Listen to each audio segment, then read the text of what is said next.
Hi எல்லாருக்கும் வணக்கம். இன்றைக்கி வந்து நான் உங்களுக்கு ஸ்ரீலங்காவில் ரொம்பவே ஃபேமஸான பட்டீஸ் எப்படி செய்கிறதுன்னு சொல்லி தான் இந்த வீடியோவில் ஷேர் பண்ணியிருக்கிறேன். இந்த பட்டீஸ் வந்து நான் உங்களுக்கு இன்றைக்கி டின் ஃபிஷ்ஷை வச்சு தான் செய்து காட்டியிருக்கிறேன். ரொம்பவே வந்து ஈஸியான முறையில் செய்து கொள்ளலாம். டேஸ்ட்டும் வந்து ரொம்பவே சூப்பராக இருக்கும். டீ டைமில் சாப்பிட்றதுக்கு ஒரு சூப்பரான ஸ்நாக்ஸ் உண்டு. இதை வந்து நீங்கள் கடையில் வாங்குறதை விட வீட்டிலேயே இலகுவாகவே செய்து கொள்ளலாம். இந்த வீடியோவில் வந்து இதை எப்படி செய்கிறதுன்னு சொல்லி நான் உங்களுக்கு ஸ்டெப் பை ஸ்டெப்பாக காட்டியிருக்கிறேன். வீடியோவை ஸ்கிப் பண்ணாமல் ஃபுல்லாக பார்த்தீங்கன்னா நீங்களும் சூப்பராகவே செய்து கொள்ளலாம். வாங்க இப்போ இதை எப்படி செய்கிறதுன்னு சொல்லி வீடியோக்குள்ளே போய் பார்க்கலாம். முதல்ல வந்து நாங்கள் உள்ளுக்குள்ளே வைக்கிற ஸ்டஃபிங் ரெடி பண்ணுவோம். அதுக்காக ஒரு பேனை சூடாக வச்சுட்டு அதுக்குள்ளே எண்ணெய் சேர்த்துருக்கிறேன். எண்ணெய் சூடானதுக்கு பிறகு கடுகு பெருஞ்சீரகம் சேர்த்துட்டு அதுக்கு பிறகு வெட்டி வச்சிருக்கிற வெங்காயம், பச்சை மிளகாய், கறிவேப்பிலையை சேர்த்து வதக்கி கொள்கிறேன். நான் வந்து ஒரு பெரிய சைஸ் வெங்காயம் எடுத்திருக்கிறேன். பச்சை மிளகாய் வந்து ஒன்று தான் எடுத்திருக்கிறேன். உங்களுக்கு அதிகமாக தேவைப்பட்டால் நீங்கள் அதிகமாகவும் சேர்த்துக்கொள்ளலாம். கறிவேப்பிலையையும் நல்ல குட்டி குட்டியாக வெட்டி தான் சேர்த்துருக்கிறேன். இப்போ இந்த வெங்காயம் வந்து ஓரளவுக்கு வதங்கிட்டுது. இந்த நேரத்தில் நான் இஞ்சி பூண்டு பேஸ்ட் வந்து சேர்த்துருக்கிறேன். இஞ்சி பூண்டு பேஸ்ட்டை சேர்த்துட்டு ஒரு 2 நிமிஷம் வதக்கி கொள்ளுவேன். இப்போ வந்து நான் மீன் டின் சேர்த்துக்கொள்கிறேன். நான் வந்து அந்த பெரிய மீன் டின் இருக்குது தானே, டின்னில் வாரது, அந்த மீன் டின்னில் 2 டின் வந்து எடுத்திருக்கிறேன். கிட்டத்தட்ட 500 கிராம் இருக்குது. மீன் டின்னை வந்து முள்ளுகள் எல்லாத்தையும் எடுத்துட்டு அதை வந்து ஒரு முள்ளு கரண்டியால் இந்த மாதிரி சின்ன சின்னனா நல்லா மசிச்சு எடுத்து தான் சேர்த்துருக்கிறேன். வெங்காயம், மீன் டின் எல்லாம் நல்லா சேர்கிற மாதிரி நல்லா முதல்ல கலந்து விட்டுட்டு அதுக்கு பிறகு வந்து தேவையான அளவு உப்பு சேர்த்துக்கொள்கிறேன். உப்பையும் சேர்த்து நல்லா கலந்து போட்டு இதை வந்து ஒரு 5லிருந்து 7 நிமிஷம் வரைக்கும் நல்லா வந்து வதக்கி கொள்ளுவேன். மீண்டினை வந்து ஒரு 5 நிமிஷம் போல் வதக்கி இருந்தேன். இப்போ வந்து நான் மஞ்சள் தூள், மிளகாய் தூள், மிளகுத்தூள் வந்து சேர்த்துக்கொள்கிறேன். இது எல்லாமே வந்து உங்களோட உரைப்புக்கு டேஸ்ட்டுக்கு ஏற்ற மாதிரி நீங்கள் சேர்த்துக்கொள்ளுங்க. எல்லாத்தையும் சேர்த்துட்டு நல்லா வந்து கலந்து விட்டு கொள்ளுவோம். இந்த மசாலா பொருட்கள் எல்லாம் சேர்த்துட்டு ஒரு 2லிருந்து 3 நிமிஷம் அப்படி நல்லா வதக்கி எடுத்துக்கொள்ளுங்க. அடுத்ததாக வந்து நான் உருளைக்கிழங்கு சேர்த்துக்கொள்கிறேன். உருளைக்கிழங்கு ஏற்கனவே நல்லா அவிய விட்டு மசித்து எடுத்து வச்சுருக்கிறேன். அவிக்கைக்கே நான் உப்பு போட்டு தான் அவிச்சேன். நான் இப்போ வந்து அந்த மீனோட இந்த உருளைக்கிழங்கையும் நல்லா வந்து கலந்து விட்டு கொள்ளுவோம். உருளைக்கிழங்கு பார்த்தீங்கன்னு சொன்னால் ஒரு 700-750 கிராம் அந்த மாதிரி இருக்குது. இது வந்து இந்த அளவில் தான் போட வேணுமென்று இல்லை. உங்களுக்கு என்ன மாதிரி விருப்பமோ அதுக்கேற்ற மாதிரி நீங்கள் போட்டுக்கொள்ளலாம். இந்த மாதிரி கட்டிகள் இருந்துச்சுன்னு சொன்னால் ஒரு முள்ளு கரண்டி வச்சு மசிச்சு விட்டுக்கொள்ளுங்க. உங்களுக்கு வந்து இன்னும் கொஞ்சம் உருளைக்கிழங்கு போடலாம்னு நினைச்சிங்கன்னு சொன்னால் இன்னும் கொஞ்சம் கூடவும் போட்டுக்கொள்ளலாம். இல்லை இதை விட குறைய போடணும்னு நினச்சா குறைச்சும் போட்டுக்கொள்ளலாம். அது வந்து உங்கள்கிட்ட விருப்பம்தான். கடைசியாக வந்து நான் கொஞ்சமாக வந்து எலுமிச்சம் சாறு சேர்த்துக்கொள்கிறேன். எலுமிச்சம் சாறை சேர்த்துட்டு நல்லா கலந்து விட்டுட்டு அடுப்பை நிப்பாட்டி இதை வந்து நல்லா ஆற விடுவேன். அடுத்ததாக வந்து நான் மாவை குழச்சி எடுக்க போகிறேன். அதுக்காக ஒரு பெரிய மிக்சிங் பவுல் எடுத்துருக்கிறேன். அதுக்குள்ளே வந்து 500 கிராம் அளவுக்கு நான் கோதுமை எடுத்துருக்கிறேன். அவிக்காத பச்சை கோதுமை தான் எடுத்துருக்கிறேன். அதுக்குள்ளே வந்து தேவையான அளவு உப்பையும் சேர்த்து நல்லா வந்து முதல்ல கலந்து எடுத்துக்கொள்ளுவேன். அடுத்ததான் நான் இதுக்குள்ளே ஒரு முட்டை சேர்க்க போகிறேன். முட்டை உங்களுக்கு விருப்பம் இல்லையாண்டா நீங்கள் சேர்க்காமலும் விடலாம். முட்டை சேர்த்திங்கன்னு சொன்னால் பிறகு பொரிக்கைக்குள்ளே நல்ல கலராக வரும். அதோட வந்து ஒரு டேபிள் ஸ்பூன் அளவுக்கு பட்டர் சேர்த்துருக்கிறேன். பட்டரை வந்து உருக்கிட்டு சேர்த்துருக்கிறேன். இது எல்லாத்தையும் நல்ல வடிவாக கையால் குழச்சி எடுத்துக்கொள்ளுவேன். முதல்ல வந்து தண்ணி விடக்கூடாது. இது எல்லாத்தையும் நல்லா கையால் இந்த மாதிரி வடிவாக குழச்சி எடுத்துட்டு அதுக்கு பிறகுதான் வந்து தண்ணி விட்டு இதை வந்து பிசைஞ்சு எடுக்கணும். தண்ணியை வந்து இந்த மாதிரி கொஞ்சம் கொஞ்சமாக விட்டு குழச்சி எடுத்தீங்கன்னு சொன்னால் பயப்பட தேவையில்லை. எடுத்த உடனே நிறைய தண்ணி ஊற்றிட்டிங்கன்னா அதுக்கு பிறகு வந்து வந்து பதம் பிழைச்சிடும். இந்த மாதிரி கொஞ்சம் கொஞ்சமாக சேர்த்து அதை வந்து நாங்கள் பிசைஞ்சு எடுத்துக்கொள்ளுவோம். இந்த மாவின் பதம் வந்து சப்பாத்திக்கு நாங்கள் குழைக்கிறது போல் இருக்கணும். ஆகலும் வந்து சாஃப்டாகவும் குழைக்கக்கூடாது, ஆகலும் டைட்டாகவும் குழைக்கக்கூடாது. ஓரளவுக்கு டைட்டாக இருந்துச்சுன்னு சொன்னால் சரியாக இருக்கும்.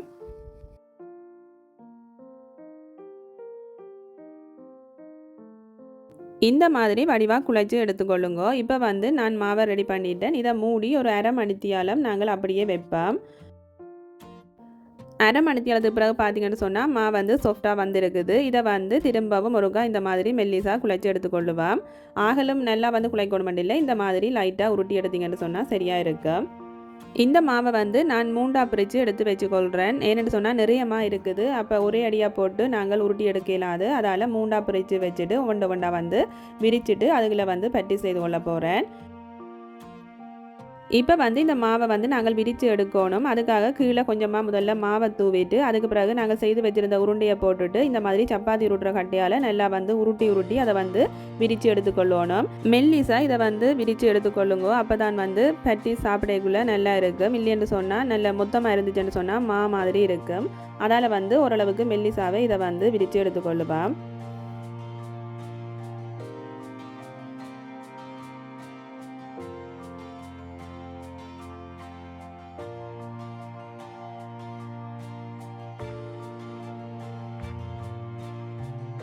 இந்த அளவு மொத்தத்தில் இருந்துச்சுன்னு சொன்னால் கணக்காக இருக்கும்.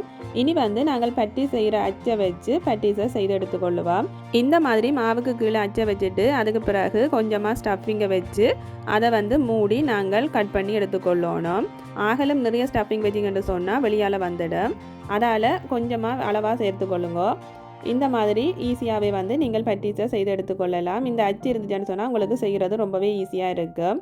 நல்லா சூப்பராக வந்திருக்குது. இதே மாதிரி நான் உங்களுக்கு இன்னொன்றும் செய்து காட்டுறேன்.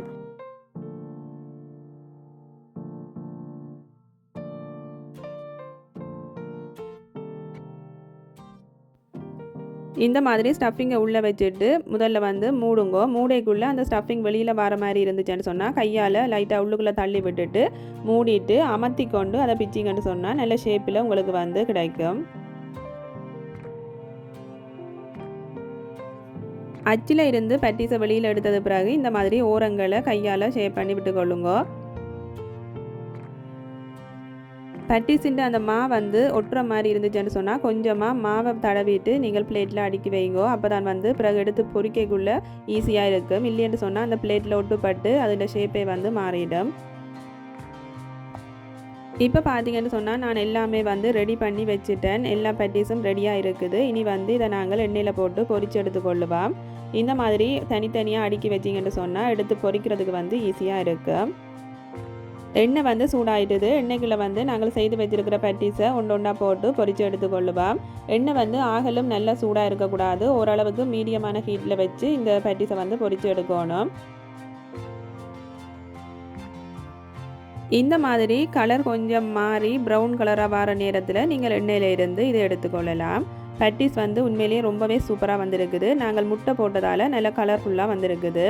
இதே போல் நான் மிச்சம் இருக்கிற பட்டீஸையும் பொரிச்சிட்டு உங்களுக்கு வந்து காட்டுறேன்.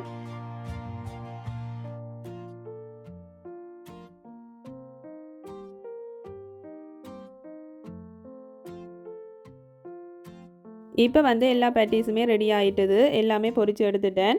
ரொம்பவே வந்து சூப்பராக வந்துருந்துச்சுது. டேஸ்ட்டுமே ரொம்ப சூப்பராக இருந்துச்சுது. நீங்களும் இதே போல் ட்ரை பண்ணி பார்த்துட்டு எப்படி வந்ததுன்றதை மறக்காமல் எனக்கு கமெண்டில் சொல்லுங்க.